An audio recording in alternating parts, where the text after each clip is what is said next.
তাহলে পশ্চিমবঙ্গে বিধানসভা নির্বাচন হবে কবে? 1 মার্চ জাতীয় নির্বাচন কমিশনের প্রতিনিধি দল তারা আসবে রাজ্যে। বিস্তারিত জানাবেন আমাদের প্রতিনিধি রুমা পাল রয়েছেন। রুমা, সেক্ষেত্রে কত দফায় হতে পারে নির্বাচন? কবেই বা বিধানসভা নির্বাচন হতে পারে রাজ্যে? সূত্রে যা খবর সেটা হচ্ছে মার্চের একদম প্রথম সপ্তাহেই এটা কিন্তু ভোট ঘোষণা হতে পারে এবং সেক্ষেত্রে দোলের পর এই সম্ভাবনা প্রবল, যেহেতু 1 মার্চকে একদম এই রাজ্যের দায়িত্বপ্রাপ্ত deputy election commissioner Gyanesh Bharti আসছেন, তার টিম আসছে এবং সেক্ষেত্রে 28শে ফেব্রুয়ারি যেহেতু ফাইনাল ভোটার লিস্ট এবং মার্চের একদম প্রথম সপ্তাহেতেই এই ফাইনালাইজ হয়ে যাবে এবং ভোট ঘোষণা হয়ে যাবে, এমনটাই কিন্তু কমিশন সূত্রে খবর। এবং খুব স্বাভাবিক কথা, কত দফায় হবে এটা নিয়ে যখন কালকে আলোচনা হয়েছে কিনা আমরা জানতে চেয়েছি এবং সেক্ষেত্রে কমিশনের বক্তব্য এখনো ফাইনালাইজ হয়নি। যদিও সিও দপ্তর থেকে জানানো হয়েছিল যে সিও যখন তাদের পরামর্শ চাইবে ইসিআই এর তরফ থেকে, সেক্ষেত্রে কিন্তু সিও দপ্তর জানাতে প্রস্তুত রয়েছে যে তারা এক দফাতে করতে প্রস্তুত। কিন্তু অন্যদিকে অবশ্যই ইসিআই এর উপর নির্ভর করছে তারা এক দফায় করাবে না 2 দফায় না 3 দফায়, এবং অবশ্যই দফাতে খুব বেশি হবে না এমনটা কিন্তু ইঙ্গিত মিলেছে।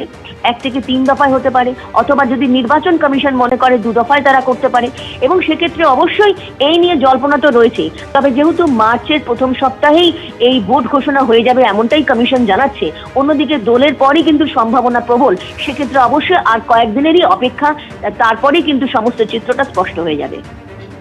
তুমি আমাদের সঙ্গে থাকো রুমা।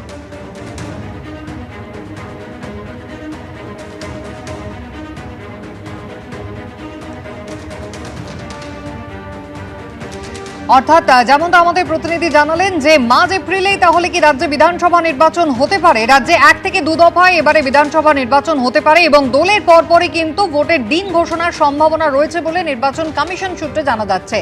এসআইআর এর শুনানি আগামী 14 ফেব্রুয়ারি পর্যন্ত চলবে। 21 তারিখ পর্যন্ত নথি পরীক্ষা নিরীক্ষা হবে। চূড়ান্ত ভোটার তালিকা প্রকাশিত হবে এই মাসের শেষে 28শে ফেব্রুয়ারি। বিজ্ঞপ্তি দিয়ে ইতিমধ্যেই জানিয়ে দিয়েছে জাতীয় নির্বাচন কমিশন।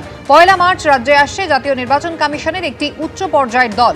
সূত্রের খবর, সব ডিইও, পুলিশ কমিশনার, পুলিশ সুপারদের সঙ্গে সাক্ষাৎ করবেন তারা। কমিশনের এই উচ্চ পর্যায়ের টিম কথা বলবে এনফোর্সমেন্ট এজেন্সিগুলির সঙ্গে।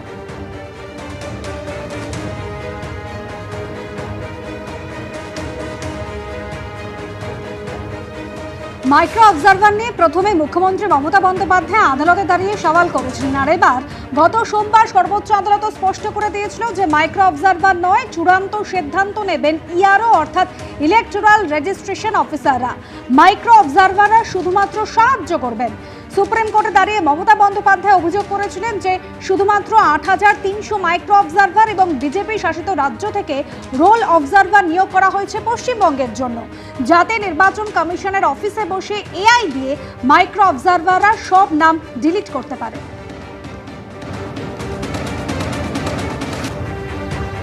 সর্বোচ্চ আদালত নির্দেশ দিয়েছিল রাজ্য সরকার যেন সোমবার শুনানির আগেই একেবারে যে রাজ্য সরকারি অফিসাররা তাদেরকে যেন নিয়োগ করা হয়। সর্বোচ্চ আদালতের নির্দেশ এবং তারপরে শনিবার ইমেল পাঠানো হলো রাজ্যের পক্ষ থেকে যে 8505 জন অফিসার দেওয়া হচ্ছে।